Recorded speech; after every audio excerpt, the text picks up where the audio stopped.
This is the Trick or Treat Studios Halloween 2 mask.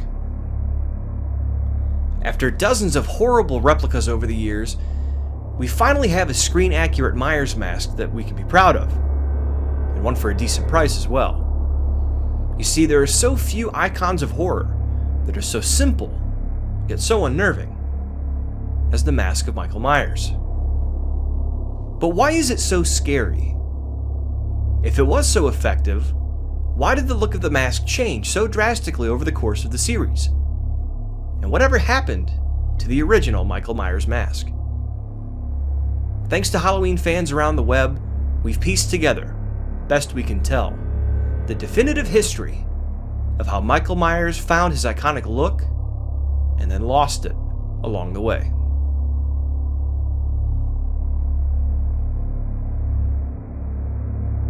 John Carpenter drew inspiration from both classic cinema and real-life experiences when envisioning the look of Michael Myers.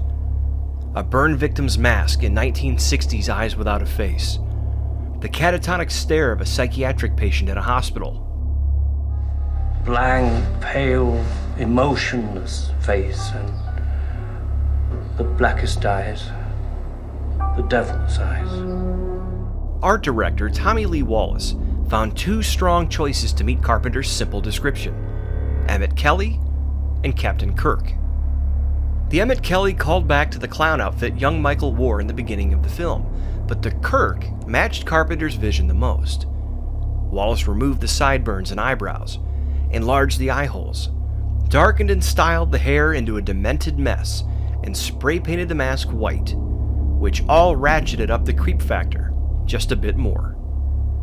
According to Wallace, when he modeled the finished mask for the crew, a collective chill went around the room. UCLA psychology professor Albert Mehrabian suggests that 55% of communication is nonverbal. Michael's expression is blank whether he's plunging a knife into a pretty girl, strangling another, or just watching from the shadows. His lack of expression is out of sync with his violent acts. Our brains can't make sense of the contrast.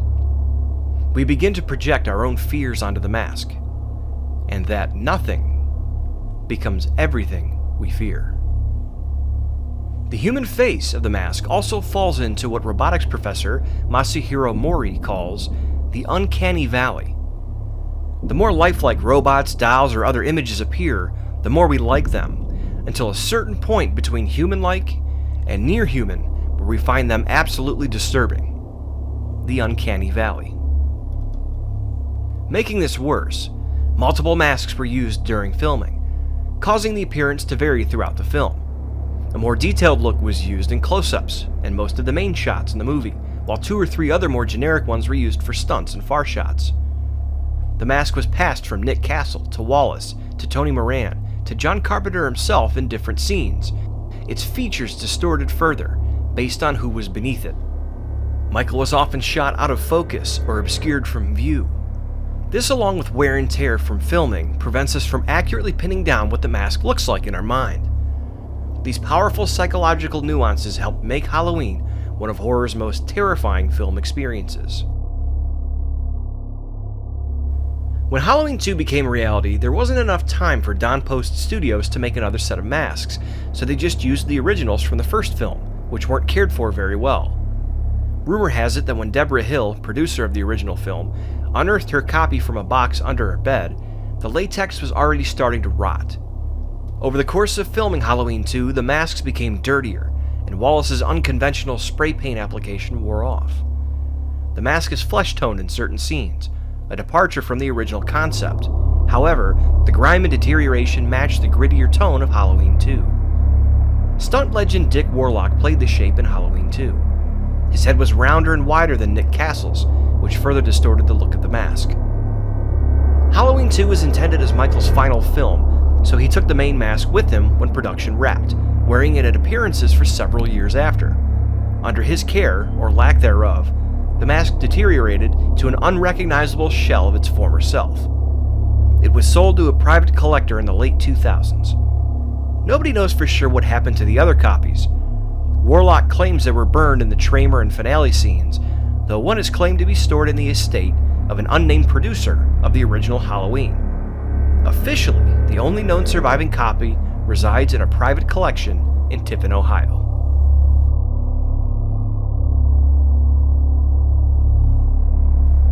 When Halloween 4 was greenlit for 1988, Don Post was tapped to make some new masks using the original Captain Kirk mold. The masks Don Post Studios provided were like the 75 Kirk, the original flesh-toned ones. Makeup tech Ken Horn had to convert the masks by hand, and where Tommy Lee Wallace had been able to maintain the human features, Horn washed them out completely. It was not what fans were expecting. Tom Morga played Michael briefly before being replaced by George Wilbur. The mask's neck was extended to accommodate the larger George Wilbur, and the eye holes were enlarged for better stunt performance. This and lighting changes caused the appearance of the mask to vary somewhat throughout shooting. Then there's the Blonde Myers, a hotbed of fan rumors for nearly 30 years. Some claimed it was a surviving Ben Tramer mask, while some claimed it was a surviving copy of the original. Crew members fueled speculation for years by outright denying that it ever existed, blaming set lighting for the appearance. Director Dwight Little confirmed that the white-haired Myers was a production mistake on the Ultimate Blu-ray collection. Filming began with a pink Don Post mask, and the crew was so exhausted that nobody realized the mistake. The schoolhouse scenes were too expensive to fully reshoot, so 3 shots of the mask still remain in the final cut. Though screen-used masks and replicas have become a collector's item in recent years, Halloween 4 is cited as the beginning of the decline of Michael's mask on film.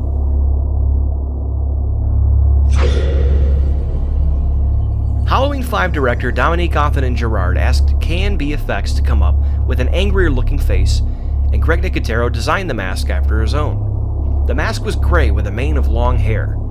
After filming a few scenes, Othenin-Girard felt it looked too feminine and ordered changes. K&B attached a nose appliance to the mask for the remainder of the film, and padding was added to the interior of the mask, which caused the neck to flare out over the collar of Don Shanks' coveralls. It was long rumored to be done to accommodate Shanks' broken nose, suffered at the hands of Donald Pleasance. It's now believed to be a result of Othenin-Girard's creative tastes, and to allow Shanks to see easier while working. The Halloween 5 mask was disliked enough by Halloween producers to not be featured again for Halloween 6. This was the first Halloween with a big studio involved, so producers felt pressure to create something special. The new mask was sculpted by K&B's John Carl Buechler, effects artist on Halloween 4 and director of Friday the 13th Part 7. The mask has a unique goblin style, a subtle connection to the dark roots of the holiday, and possibly Buechler's previous film, Troll. Though it's a bit on the gray side, the mask is close in concept to the original. The mask for the most controversial Halloween film in the series couldn't escape its own drama, though. Rumor has it that an angry effects artist rubbed down the masks with acid during the shoot. Despite the attempted sabotage, several of the masks survived and are now in the hands of private collectors and unnamed Halloween 6 crew members. When Jamie Lee Curtis returned for Halloween's 20th anniversary, fans expected the original mask to make a return as well, but the studio didn't want to pay the Don Post estate for rights to use the mask, so Miramax ordered something close that wouldn't cause any legal trouble. Director Steve Miner's vision was a completely washed-out white face. During a screening, someone yelled out, "That's not Michael Myers' mask," sending producers into panic mode. Half of the film had already been shot, but they couldn't continue using the K&B mask. Buechler's mask from Halloween 6 was reinvented, making it look more like footage that had already been shot. Miner was upset that producers changed the mask behind his back, and commissioned Stan Winston to combine what he liked with the features Miramax was looking for. Not all of the scenes could be reshot, so several obscured view shots of the original K&B mask remain in the film. It's also prominently featured in the theatrical trailer, an extended television version of the film. One shot could not be redone, so a ridiculous-looking CG Myers mask was created. It's an infamous moment Halloween fans will continue to talk about for years to come. Thankfully, producers learned from their past mistakes when developing a mask for Halloween Resurrection. The mask is praised for coming close to the concept of the original, though some cite its angry appearance as showing a bit too much emotion. Alternate versions were used for the film's finale. One was melted to Michael's face after the garage fire, and the other showed axe damage. When Rob Zombie rebooted Halloween, it offered a fresh start for Michael and his look. Though the mythos took a turn, the mask was closer to the original than any of the previous sequel versions. Having Michael bury the mask and dig it up years later.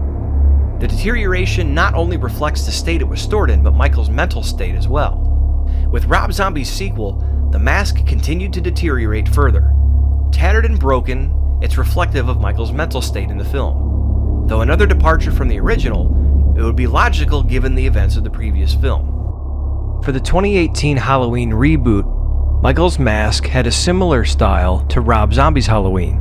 Instead of being buried under floorboards for 30 years, the idea was that it sat rotting in an evidence locker. The mask was praised by many for being the best since the original. I'd honestly rank it right below the first and second films. Though the face of Michael Myers has seen drastic changes throughout the Halloween series, the basic concept remains effective. Hopefully now you know more about Michael's mask than it's a William Shatner. Thank you for watching this episode of Horror History.